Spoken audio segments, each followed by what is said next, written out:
It from the News at One team, so it's goodbye from all of us.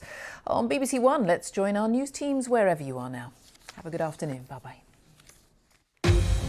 Welcome to Wales Today, the headlines this lunchtime. She lost her dad to coronavirus. Now Anna Louise and others are calling for a separate inquiry into the Welsh Government's handling of the pandemic. And the multi-million-pound cost of cleaning up after more than 100 former metal mines, polluting our waterways and harming wildlife.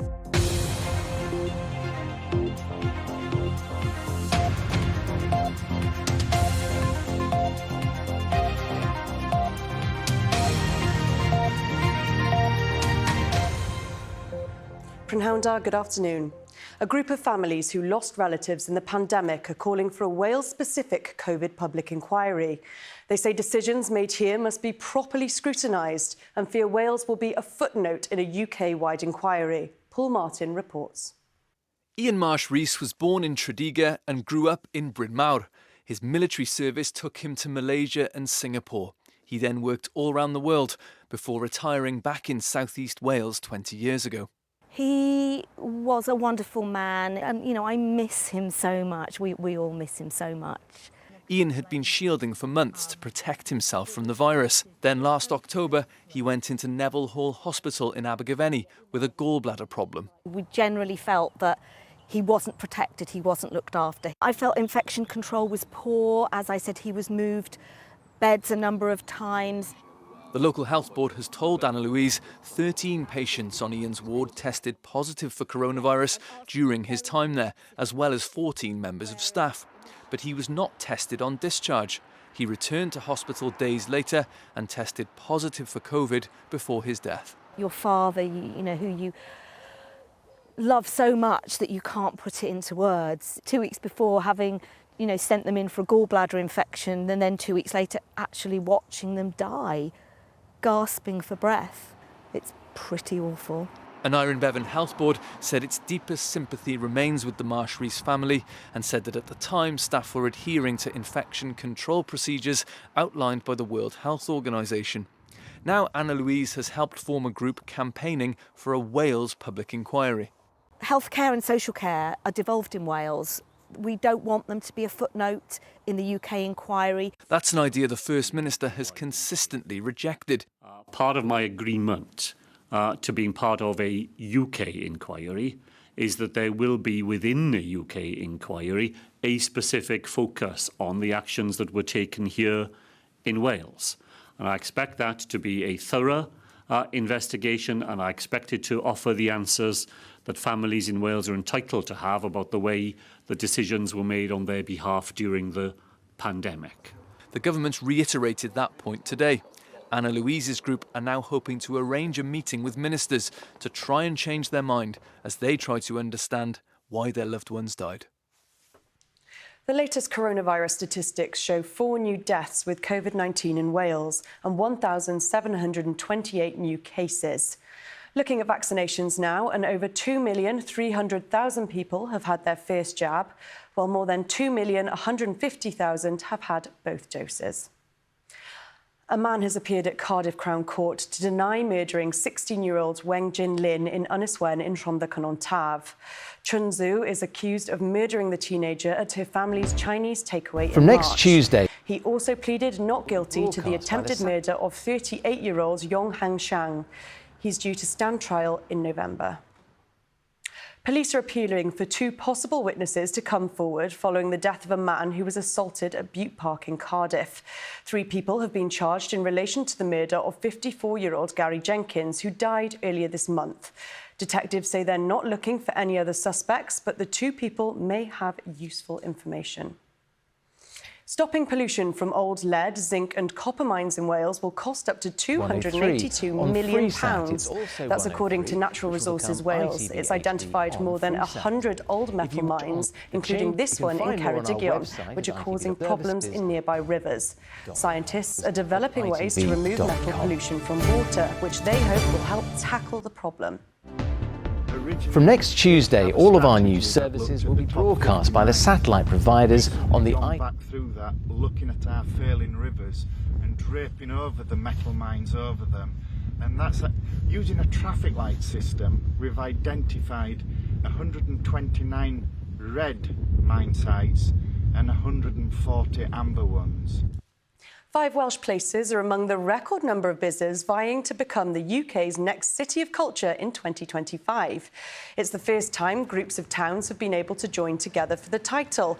Newport, Powys, Wrexham County, Conwy County and the city of Bangor in North West Wales have all put in applications. Glamorgan Director of Cricket, Mark Wallace, is hoping the one-day Cup triumph proves a catalyst for future success at the Welsh county.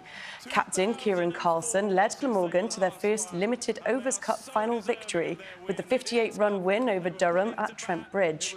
Last night's win resulted in Glamorgan's first silverware in 17 years.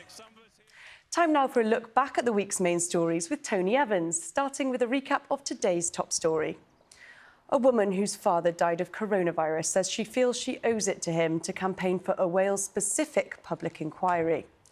Anna Louise Marsh-Rees says decisions made here must not be a footnote in a UK inquiry. Her dad, Ian, died of the virus in October. The Welsh Government said a UK-wide inquiry is the best way for the experiences of people in Wales to be properly understood. Welsh councils have agreed to house families fleeing Afghanistan. It comes as Welsh MPs have called on the UK government to assist thousands of Afghans who helped the UK in an emergency sitting of Parliament. The UK government said it will take in 5,000 refugees this year, with the Welsh government also saying it was ready to play its part. A mother has appeared in court charged with the murder of her 2-year-old son in Bridgend. 31-year-old Natalie Steele from Broadlands only spoke to confirm her name via video link at Cardiff Crown Court. Reid Steele died in hospital last Thursday, a day after he was found critically injured.